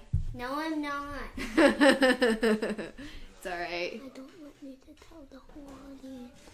Okay. So, Tita's building a Lego set. If you have seen the Lego Movie 2, it's the Sweet Mayhem thing. It's Sweet Mayhem ship. Dude, stop knocking into the thing. What are you guys talking about? Everything. Everything? That's what we're talking about. And I also told them. Oh, this is Aka. I also told them that if you have ever seen the Lego Movie 2, Tita's building the Sweet Mayhem thing. It's Sweet Mayhem's ship. That's cool. That's right. Uncle Rob got it for her birthday. Yep. Yep. Well, it was before her birthday. After. After her birthday, but before her birthday party. It's true. It's in the middle. It's true. Right Yeah, it was in the middle. What? I have never been on the podcast before. No, well, now you have. Now you're going to be on there. All right, well, now you guys have hosted your little segment. Yay. So now you got to get out of here. No, we don't. Yes, you do. We don't. Why not? You guys can still talk. We can be on the podcast with you guys. I don't know if that's going to be a good idea. It is. No, you like to talk a lot. I know. And I can be quiet in this podcast. No, you guys are going. You guys are taking Aka out. Come on. No, we'll do some more later. Fine. You're gonna blast out their eardrums don't do with that. that. Don't. Stop. See, this is why. This is why. You're proving my point. Stop, Z. Stop. All right, come on. You guys go. Okay. Thanks for listening to K. guys. Two guys. Yeah, And and three Two guys. guys. Three guys and a tita. 3 guys and the sister and the tita. All right. And the mom. Come on. Oh, man. We'll have to leave most of that in. Yes. We'll see how that goes. I don't know how riveting the entire conversation was. No. So. But anyways, so we're back We're back. from Yes. all that craziness. The Yes. subject for today was being a good training partner. Being a good training partner. It was, yeah, I told you I read it was a post Josh Hinger put about rolling, and it's kind of funny because it kind of ties in a few things Everything we've been talking we've about. been talking about, and he was saying about how, you know, he respects people that no matter how hard you're coming at them, they don't quit, and you can tell when someone quits and they just stop trying, and he was like, you know, that makes him mad because it robs him of a chance to get better, to be better, and so you're not just screwing yourself by just quitting and not continuing to try, but you're screwing your training partner. And it just got me thinking, like, man, there's a lot that goes into being a good training partner, and like, you know, I was one of the I said, got me thinking, like, this is one of the reasons you want to train, like, do some strength and conditioning stuff and mobility stuff outside of jiu-jitsu, so that, like, you can be a better training partner. You can present a better physical challenge. It does take more to get you to the point where you break. Because again, like, I've been there. We've all been. We've all been there, been man. That breaking point. So yeah, but you work to not get to that point because you don't want to. And I was, you know, talking about just that learned helplessness thing, because that's kind of what it is.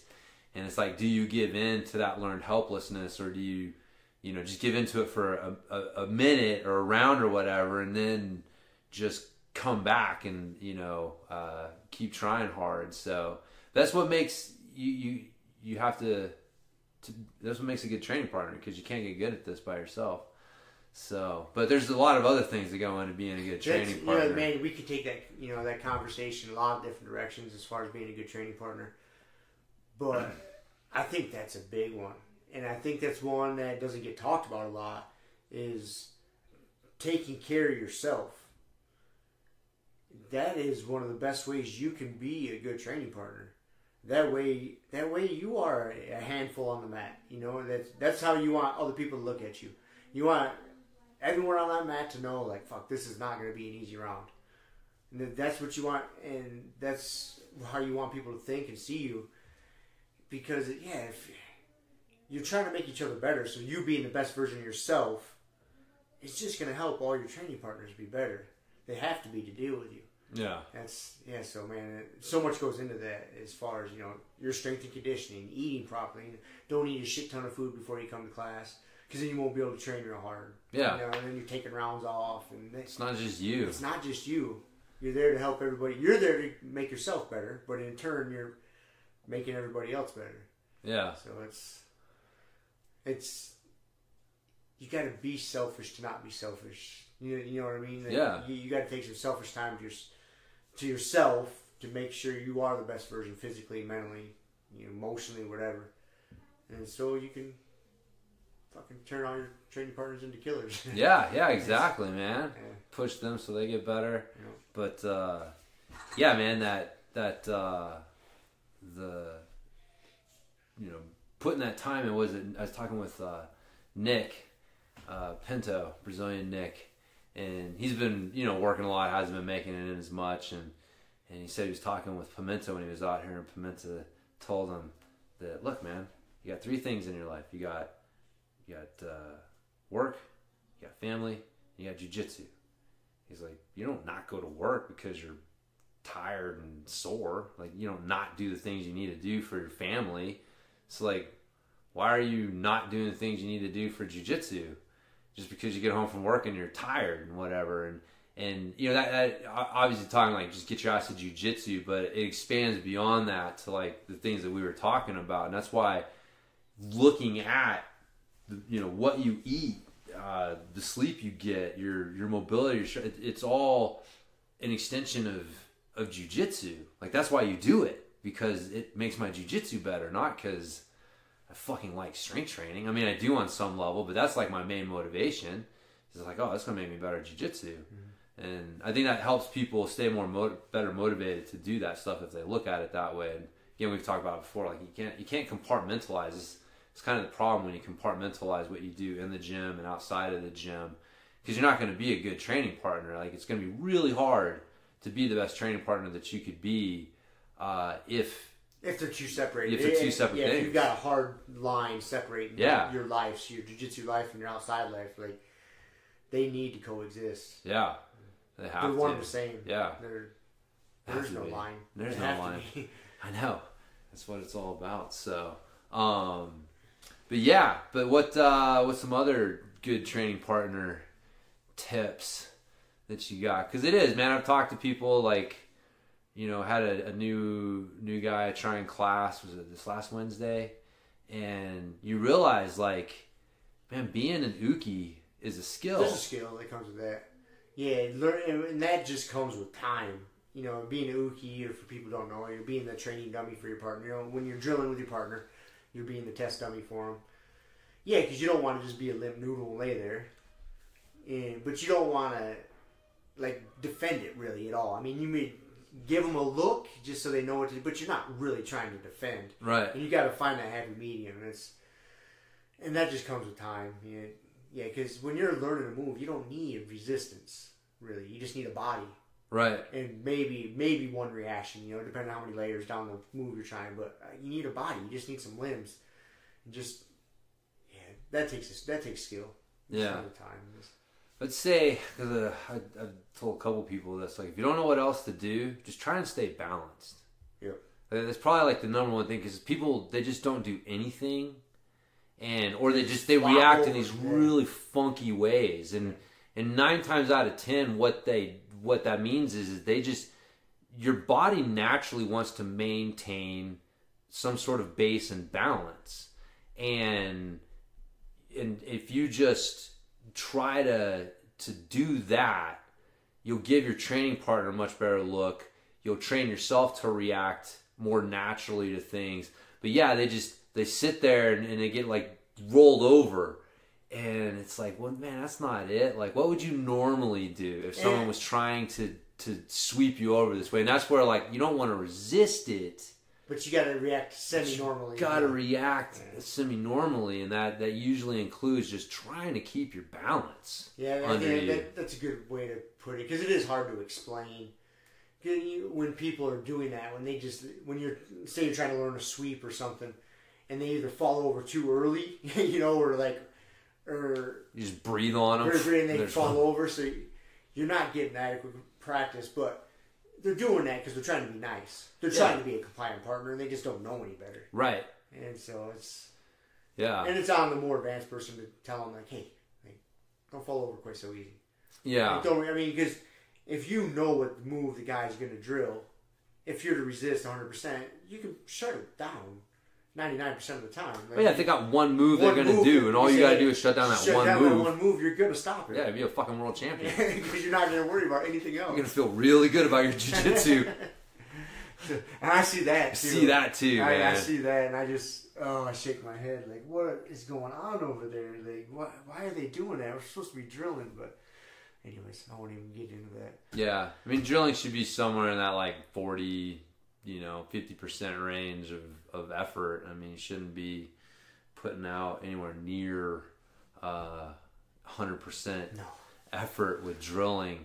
And but just knowing that there's a skill to being a good training partner. So, work on that. I mean, unfortunately, you see some people with a little bit of color on their belt who still are not good ukis. They're not good drilling partners because I think that people want to do the right thing. They just don't always necessarily know. I see that a lot. Blue belts and sometimes even purple belts that aren't good training partners.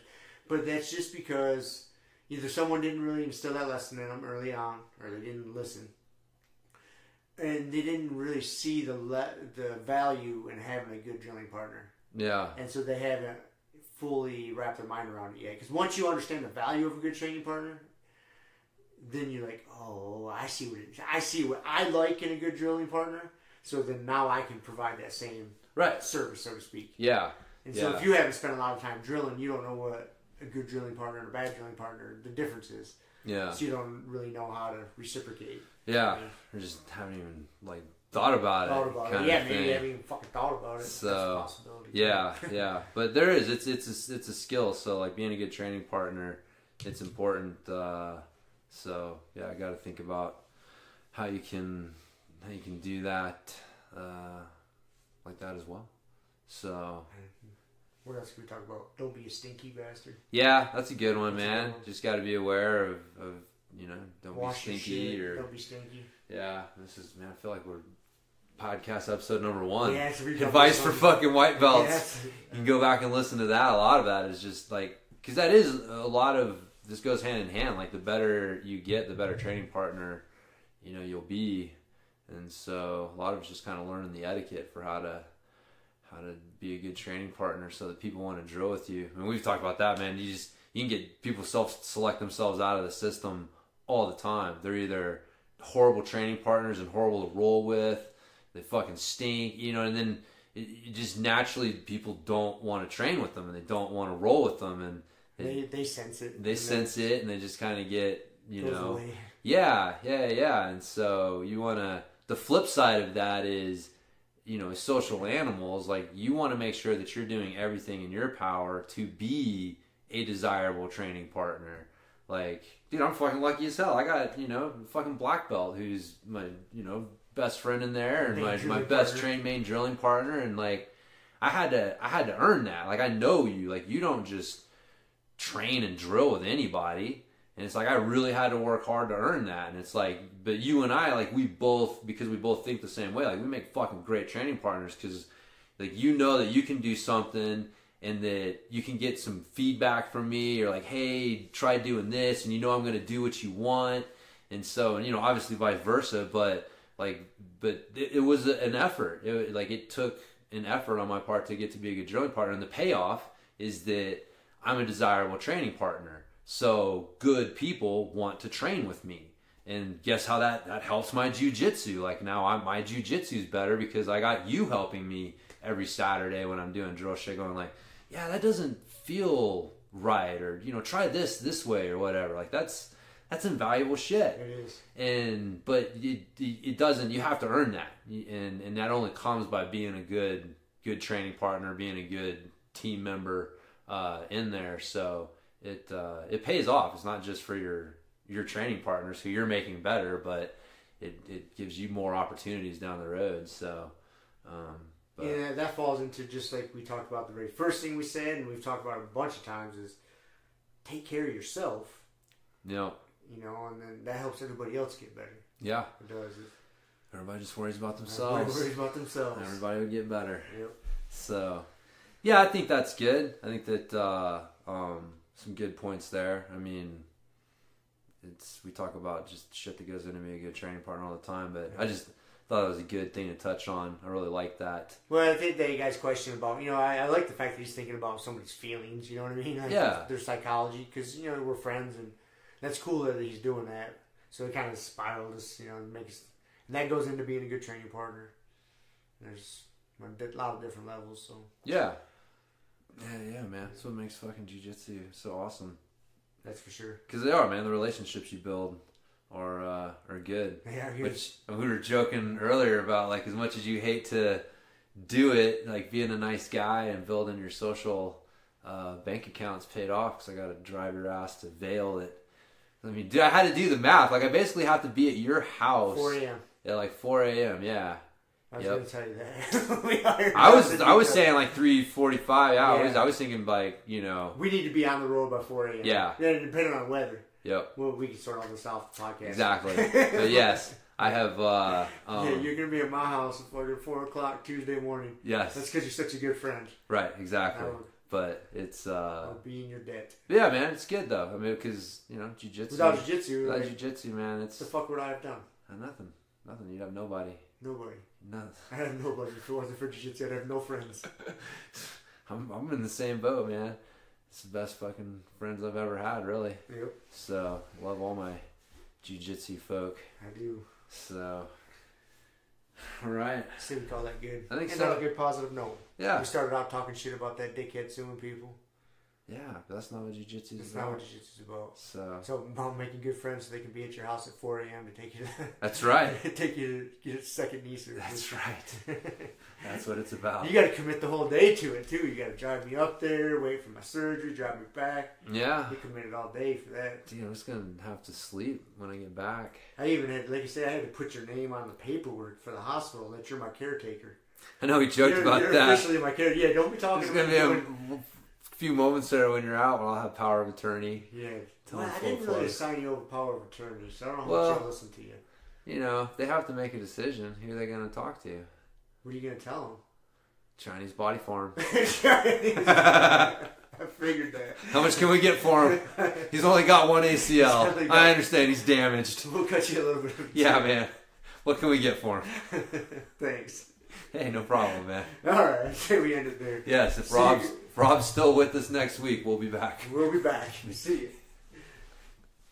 Thank you for listening to the Grumpy Guy BJJ Podcast. Thank you all for listening. You can find us on Podbean, Apple Podcasts, Spotify, and wherever else you listen to podcasts. Please make sure to subscribe and leave us a review.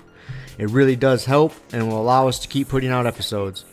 If you have any questions, comments, or ideas, hit us up at grumpyguybjj@gmail.com. Also, go to our website, grumpyguybjj.com, and get signed up for podcast updates and get our free BJJ Improvement Starter Kit. That's it for now, so get on the mat, train hard, and talk to you all next week. With a permanent friend, a hermit now, boom. Doggy stool, foggy, cool, got a froggy outside Molly dude. Melvin, Colin, Daisy Duke, hanging by the lace of their shoes. No trace of the tools, shaped in your face, fuck the rules. Snooze, you lose.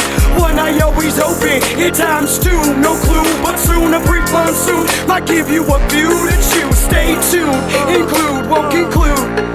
To the end is near, beware there's consequences for what you do. To meaning demon, a devil of many levels, I keep on feeding.